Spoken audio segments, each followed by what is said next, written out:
another subject that I have to talk about.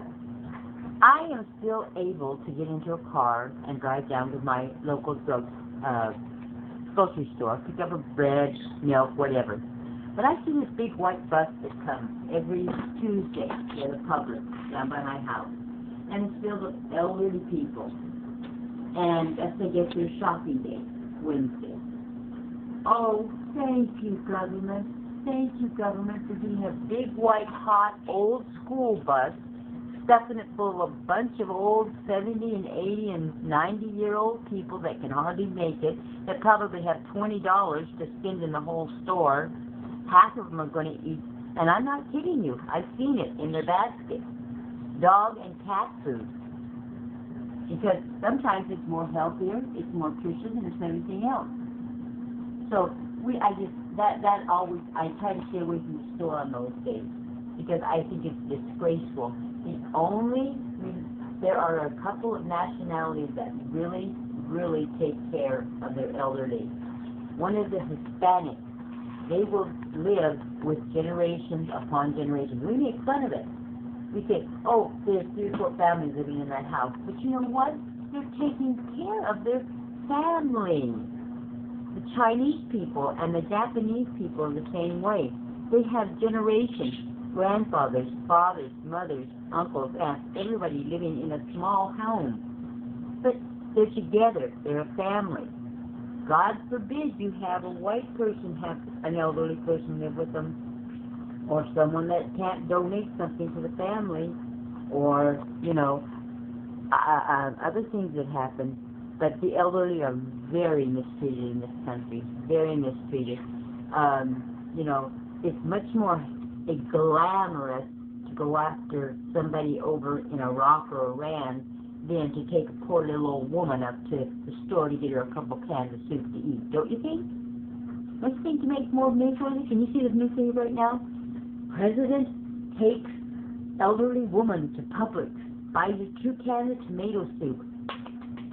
Or would you rather see President decides he's spending another $45 billion on sending troops to Afghanistan or wherever in the heck he's going to send them this week, and we're just going to knock the hell out of them? Isn't that much more exciting? Wouldn't you rather see that on a newspaper? You see, we don't care about our own. Turn around, people. Look at yourself. You have become a nation of give me, want me, give me, want me. Take what you can. Don't give anything back. And listen to what they have to say. You don't even have a choice when it comes to voting now. You've got 2 people, one McCain, an old man that thinks in old ways, and then you've got another person, Obama, a young man.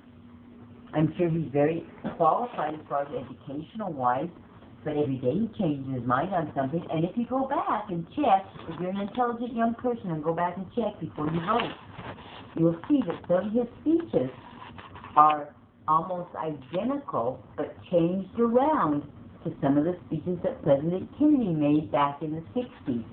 They're recycling speeches to get him on your side. And you know how much all of us loved Kennedy, how great Kennedy was in the 60s, until later on some of the movies came out about his mistress and the dirty double dealing he did and all that. That all happens, okay? We all know that happens. That's reality.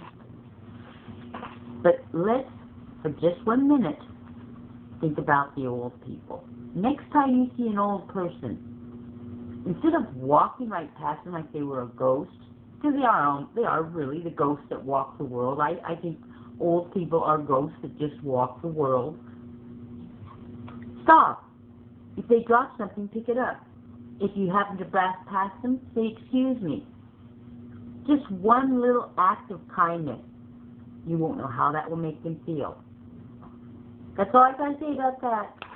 You get old, and believe me, you'll get old one day. Little Mama signing off for right now with another face. Ciao.